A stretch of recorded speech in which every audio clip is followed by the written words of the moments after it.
This offseason has been so completely different than recent ones, especially last year's. We went from no teams wanting to give out big contracts, especially to pitchers, to every team wanting to, or at least, a really good amount of teams. There really doesn't seem to be little money available, and I really did think we were past the days of giving out massive contracts to pitchers specifically at or over the age of 30.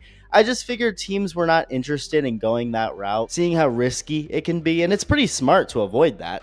This year, we've gone right back to teams not caring too much about that, though, or at least certain teams. Three of the biggest contracts given out this offseason have been to starting pitchers over 30. They're three of the six biggest pitching contracts ever now. So three of the six biggest contracts for pitchers ever given out have happened this offseason. 31-year-old Blake Snell's $182 million contract, 31-year-old Max Fried's $218 million contract, and now 30-year-old Corbin Burnes' $210 million contract.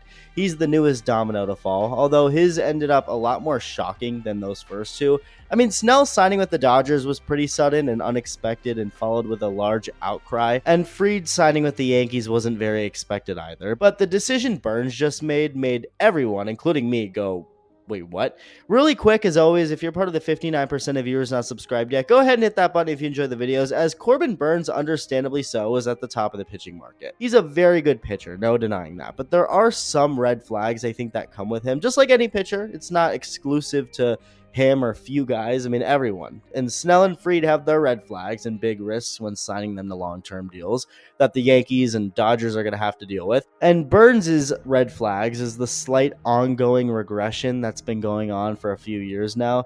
2021 was incredible. I mean, Burnes couldn't have been any better. It was legitimately one of the greatest, most dominant pitching seasons ever. He had the best strikeout stuff. Home runs were insanely rare to hit off of him. He finished top 15 in MVP votes, won the Cy Young Award, but every year since, things have gradually gone downhill. Little by little, to the point where I would say it's pretty concerning. His average number of strikeouts per 9 innings has gone down at least about 1 whole point since 2022. His strikeout rate in 2021 was 35.6%. 2022, it went down to 30.5%. 2023, his last year in Milwaukee, went down another 5%, and then another 2% more than that in 2024 with the Orioles. It was 23.1 this past season. A clear drop-off in the last few years. So he's still good, really good, but how much more is this regression going to continue? If it does, it obviously becomes a real problem. He's thrown more innings the last 3 years. That's about the only thing he has on 2021. He's been reliable to make his starts, but the trend says he'll regress at least a little more in 2025, but who knows really? Maybe Burnes will get that strikeout rate back up, at least a little. Either way, whether you think it's dumb to give him a contract or not, his markets seem to be pretty healthy, like Snell's and Fried's, and it ended up that way because not only did Burnes get a $210 million contract, but he actually had even bigger offers on the table that he rejected to get the $210 million. First things first, Burnes agreeing to a contract with the Diamondbacks was shocking. I thought I was hallucinating for a second when I initially saw this, and the fact that it was like 2 a.m. didn't help. But nobody saw that coming, the D-backs thing. I mean, I honestly don't know if I saw one report about Arizona being a serious landing spot for Burnes. Definitely not as frequent as the reports that linked him to the Giants or Toronto or Boston or back to the Orioles. The Giants, to me, made the most sense. If I had to make a prediction, I would have said he goes there. And it's being reported that the Blue Jays and Orioles both finished the bidding with a higher contract offer, only for Burnes to turn them down to the D-backs for multiple very valid reasons. First off, the taxes. Those made a big difference. Even though the money put up would have been more, in reality, it still wouldn't have been worth as much because of the crazy taxes that come with Baltimore and Toronto. It was initially reported the Giants offered a bigger offer than Arizona too, but that was later claimed to be false, but whatever. Burnes was offered more, but took less because in reality, the more would be less with taxes. And my first thought goes back to my confusion on Max Fried's decision to sign with the Yankees.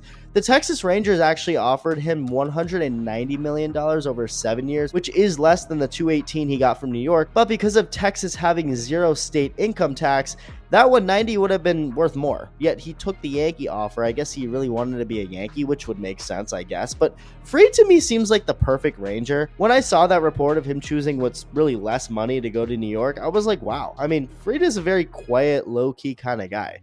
Texas seems to fit his style more, just like Jacob deGrom leaving the Mets for the Rangers. Personality-wise, that made sense. Fried just seems like the same way, so I was just confused on that, but whatever. He chose the Yankees. I guess he preferred them, but in this case, Burnes took the less tax option while he also lives in Phoenix and has family there, so that helps too. And it's also not like he's going to a bad team. That's not part of why this is shocking. As much as it came out of nowhere, I actually love this signing for the D-backs. I mentioned Burnes as red flags, but if he can keep making starts and figure out a way to keep from regressing too much, this is a really nice thing to see happen. Most of the NL West has been real active this winter, and it was already a really competitive division. The Dodgers just won it all and are having another strong offseason. The Padres just won 93 games and have the Dodgers on the ropes in the playoffs. The Giants signed Willy Adames after extending Matt Chapman at the end of the season. The D-backs just traded for Josh Naylor to make an already great offense better, and now add Corbin Burnes to the rotation. Then you have the Rockies.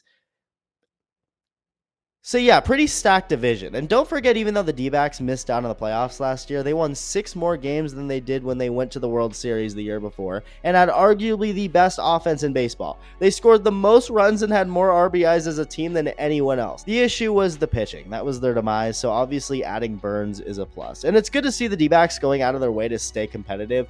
They could be a real threat to anybody, and making the move to sign Corbin Burnes, something that threw all of us off guard, certainly helps with that. Let me know your thoughts, and thank you for watching.